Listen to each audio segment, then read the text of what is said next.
Va una repetición de la sesión de hoy lunes por las fallas que tuvimos en internet. Decíamos que ya aprendimos la diferencia entre relación y función, ¿sí?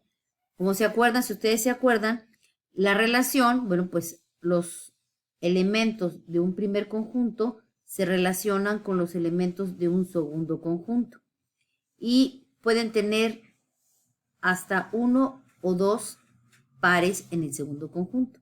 Esa es una relación, ¿sale? Así puede ser. Pero la función no. En la función es un poquito más exigente. Y los elementos del primer conjunto solo pueden tener una pareja en el segundo conjunto. Pueden compartir, es decir, tener la misma pareja, todos, pero solo pueden tener una pareja cada elemento de X. Esa es la diferencia entre relación y función. ¿De acuerdo? Ahora, nosotros vimos también que habían funciones crecientes y decrecientes dependiendo de la gráfica, ¿sí? En una función creciente, ustedes ven cómo va aumentando tanto la X como la Y. Aquí está el eje de las Y, el eje de las X y mi recta, ¿sí? O bien una función así que vaya creciendo. Y la decreciente sería hacia abajo, ¿sí? Aquí está el eje de las X, el eje de las Y y mi función va hacia abajo. Es una función decreciente. También vimos lo que era una función continua, donde no se despega el papel, y una función discontinua o en trozos, que tenía pedacitos de función. ¿De acuerdo?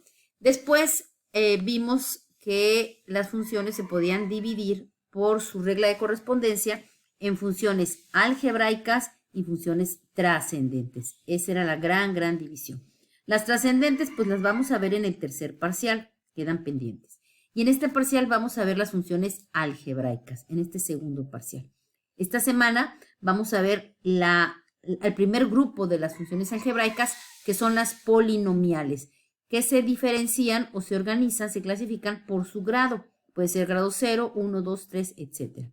Después están las otras funciones que no son polinomiales, que son especiales como valor absoluto, la irracional, la función a trozos, escalón, función identidad y la función racional, que veremos de manera especial en la tercera semana de este parcial. Estas las veremos en la segunda semana y esta en esta primera semana. ¿De acuerdo?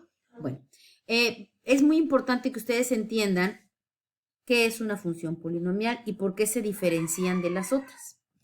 Nosotros ya sabemos lo que es un polinomio. Aprendimos, por ejemplo, si yo tengo aquí un término algebraico con otro término, más otro término, aquí tengo un polinomio, ¿vale? Y entonces, para que sea una función polinomial, la clave está en el exponente. Los exponentes tienen que ser números enteros y además positivos, ¿sí? Si yo tengo un exponente negativo, por ejemplo, x a la menos 2, ya no es función polinomial. Ya vamos a estar hablando de una función racional que veremos después, ¿sí? Porque este menos 2 me lleva a que el exponente y su base van en el denominador, y entonces esto es una función racional. Y si yo tuviera una función con un exponente fraccionario, por ejemplo, x a la 1/2, estoy hablando que esto representa realmente a una raíz. Entonces estoy hablando de una función raíz o una función irracional, que también se le conoce. ¿Sale? Entonces, en ninguno de estos casos será una función polinomial. Entonces, para que sea una función polinomial, necesitamos que el exponente sea entero, un número entero y positivo. Si cumple esos dos elementos, ya estamos hablando de funciones polinomiales. Veamos este ejemplo.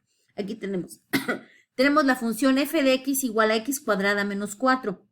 Mi exponente es entero y positivo. Es polinomial y es de segundo grado. Esa es otra cosa importante. El exponente me define el grado, ¿sí? Aquí tenemos x cúbica. Es polinomial porque es un entero positivo y es tercer grado, ¿sí? Aquí tenemos esta función que es x a la 1/2. Mi exponente es fraccionario, por lo tanto, no es polinomial. Aquí tenemos una x en el denominador. Si tenemos x en el denominador, ya no es polinomial, es racional. Aquí tenemos un 2x a la 1. No tiene el exponente 1 porque nunca se pone, pero es 2x a la 1. Es polinomial y es grado 1, ¿sí? Porque es positivo y entera. Y aquí tenemos 2y igual a 2. Es grado 0 porque si yo digo 2 a la x a la 0, es lo mismo que decir 2. Cuando yo pongo a la 0, esto equivale a 1. Cualquier base elevada a la 0 me da 1. Si yo elevo cualquier base a la 0, me da 1. Entonces, esto es una función grado 0, polinomial grado 0. Empezamos entonces con las polinomiales una por grado. Empezamos con el grado más bajo, que sería el grado 0. Ya dijimos que es cuando x está elevado a la 0 y se desaparece de la función. Entonces, la fórmula de estas funciones es f de x igual a c. La c quiere decir que es una constante, ¿sale? Una constante es cualquier número, ¿sí? Real, constante, o número, sí, cualquier número real, ¿de acuerdo? Entonces, puede ser positivo, puede ser negativo, etc. Aquí tenemos un ejemplo, f de x igual a 3. Su gráfica se ve así, es una línea recta, perfectamente horizontal, que si se fijan es paralela al eje de las x. Aquí está el eje de las x, aquí está el eje de las y. Y como elementos importantes tenemos el cruce en el eje de las y. Este cruce se llama ordenada al origen, ¿sí? Y va a estar definido por este valor, por el 3, ¿sí? Por la constante. La constante me va a decir en qué nivel, en qué altura está cruzando el eje de las y. Ceros o raíces, los ceros o raíces son los cruces en el eje de las x. Aquí no tenemos ningún cruce en el eje de las x porque, como dije, es una paralela. Entonces, no hay ceros o raíces. En el caso de las funciones, constantes, no hay ceros o raíces. Y pendiente, pues no tiene pendiente. Su pendiente vale 0. ¿Sí? ¿Por qué? Porque no hay una inclinación. Como podemos ver, si no hay inclinación, la pendiente es 0. Y por último, el dominio y el rango. El dominio, pues son todos los valores que puede tomar de la x. Podemos ver aquí que esta recta se va a extender hasta el infinito, a la izquierda y a la derecha. Por lo tanto, el dominio de esta función son todos los números reales, ¿sí? Hasta el infinito. Podríamos decir que es del infinito negativo hasta el infinito positivo. El dominio de esta función constante. Y el rango son los valores que toma la función en y. Pues cuando x vale 1, la y vale 3. Cuando x vale 2, la y vale 3. Cuando x vale 3, la y vale 3. Cuando x vale 4, la y vale 3. Es decir, que no importa qué valores yo le dé a la x, la y siempre va a valer 3. Por lo tanto, el conjunto dominio es el número 3. En este caso, estoy poniendo el rango de la función es igual a c. O sea que el rango de esta función en especial sería 3. ¿De acuerdo? Entonces no nos olvidamos, las constantes no tienen pendiente o su pendiente es 0, ¿sí? Son paralelas al eje de las x. No tienen ceros o raíces porque no tienen cruces con el eje de las x y la ordenada al origen es este cruce, la b. Y ya para terminar esta cápsula vamos a ver los tipos de pendiente, ¿vale? Entonces, aquí vemos, por ejemplo, en estas rectas, estas 4 rectas, diferentes pendientes. Aquí tenemos una pendiente positiva. Eso es bien importante. Cuando nuestras pendientes son positivas, las rectas, dijimos, eran crecientes, van hacia arriba, ¿sale? Cuando la pendiente es negativa, la recta va hacia abajo. Aquí tenemos una pendiente igual a 0, por eso no tiene inclinación, como la función constante. Y aquí tenemos una indefinida, de hecho ya ni siquiera es función, ¿sí? Porque es una línea vertical. Esta ya no es función, por lo tanto, no nos interesa para este tema. Después vamos a ver también muy velozmente este tema otro, que son los ceros o raíces, por si hubiera alguna duda, ¿sí?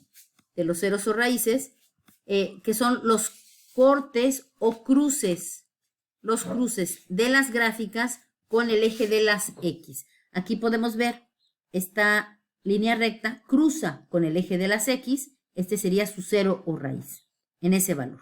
¿sí? En el 0 o raíz, la y vale 0. Si se fijan, no tiene ninguna altura. Aquí tenemos otros dos ceros o raíces en una parábola.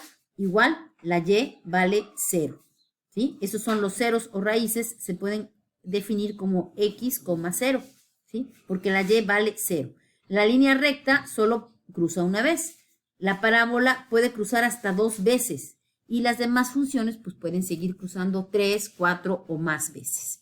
Y por último, vamos a tocar o recordar el tema de la ordenada al origen. ¿Cuál es la ordenada al origen? Es el cruce, ¿sí?, de la recta o función con el eje de las y's, ¿sí? En este caso, lo que vale 0 es la x. Entonces, el cruce sería 0, b. Se le llama b por la ecuación de la recta, si ustedes se acuerdan, y igual a mx más b.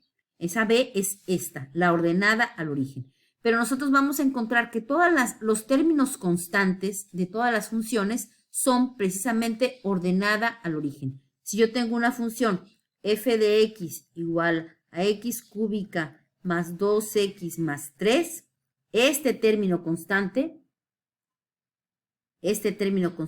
es y siempre va a ser mi b, mi ordenada al origen, en todas las funciones. No se olviden.